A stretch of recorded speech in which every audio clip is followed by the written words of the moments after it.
Hey, it's from fast forwarding past all the Hawaiian vacation footage to July 11th to bring you two movies I reviewed today.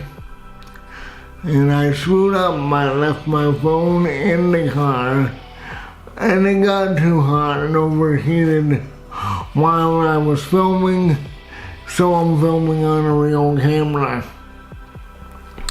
Here we go. The first one I just did was Fast 9.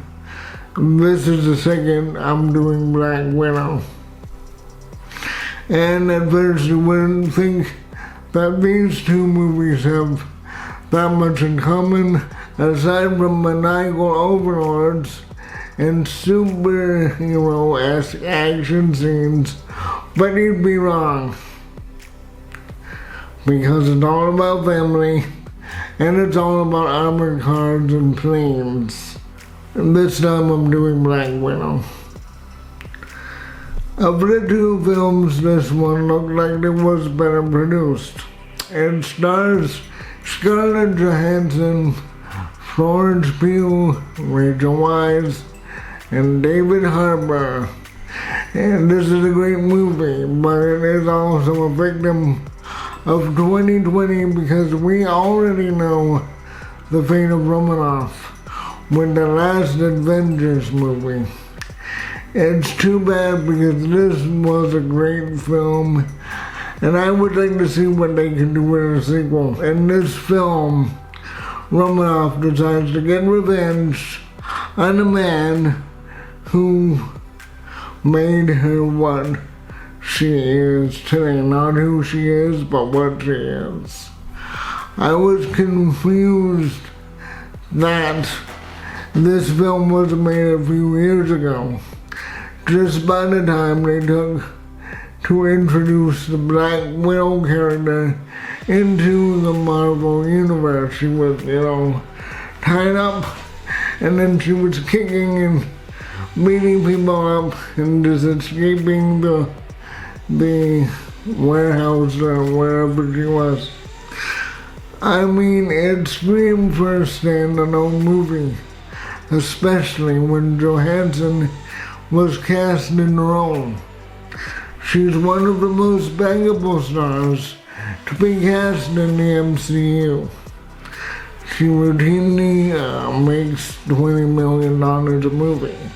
In superhero movies, usually superhero and damsel in distress, like the Mary Jane characters, waiting to be rescued by a boy web slinger.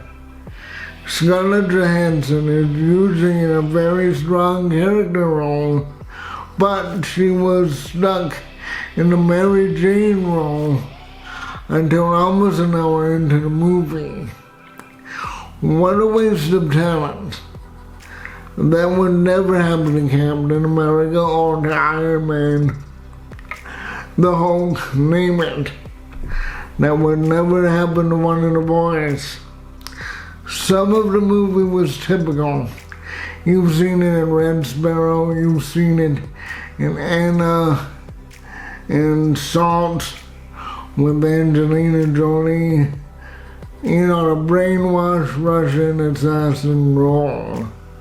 Heck, you've even seen it in every single James Bond movie where the uber villain just hangs out in his secret lair until he wants his reveal. Even though this is a big movie with a big budget, it doesn't have big heroic action.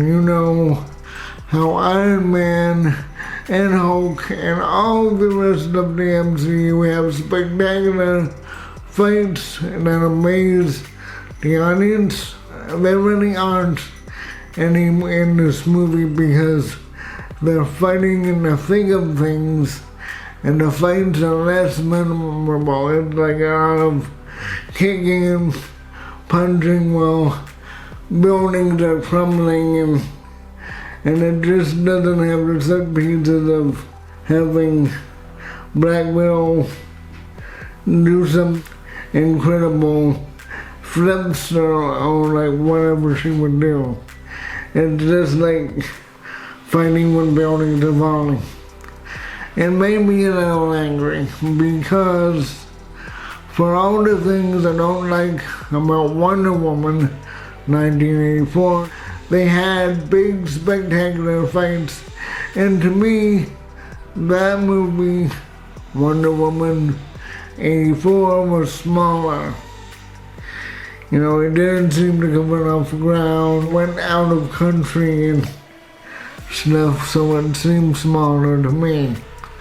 What I wanted from Black Widow was how she was introduced into the MCU in the first place. That fight scene was amazing. I'm still talking about it. What I liked was Florence Pugh and Scarlett together. They really melded well as sisters, even though, you know, they're not. They were well cast and they acted well off each other, and they had that little sibling rivalry thing that was good. You know, why do we always do these poses? That's one. And sometimes Rachel Weisz and David Harbour seemed like to form a family because that's what they were when they went to Ohio to be embedded spies. But it was mostly Harbour because that's the way it was written. It wasn't written that way for Rachel Weisz. I felt that this movie was compromised not only by 2020, but how it was written and executed. It was a superhero movie that was overlaid on a James Bond format. You know, where James usually is beset Bond by a killer and he has to find out why he's being tracked by a killer and ends up in the big boss's lair. It did its job, but I just wanted more for it. Thanks for watching this review. Please like, subscribe, and comment. Have a great day.